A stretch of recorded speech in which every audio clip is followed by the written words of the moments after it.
Like many of you, I spend my spare time reading medical journals and white papers, and I came across this one probably about 6 months ago, and I think we've shared it, but I want to talk about it again.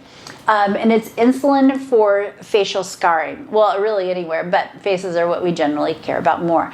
And it is amazing. So one of the things that insulin does just naturally in our body is it incorporates all of the growth factors. So we have to have insulin to have proper metabolism.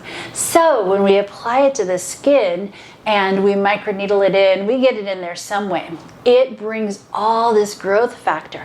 So there's a lot of things we can do for scarring. We could do microneedling, we could do AquaGold, peels to a certain degree, and I think all those are great.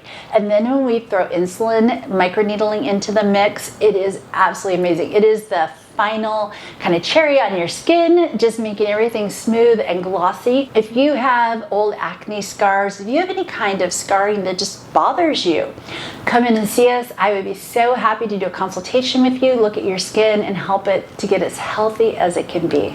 And speaking of insulin for facial scarring, look at this face. Look at it. We did that to him, and oh my gosh, look. Can you get close? Can you see it all? Get closer. Get closer. Get closer.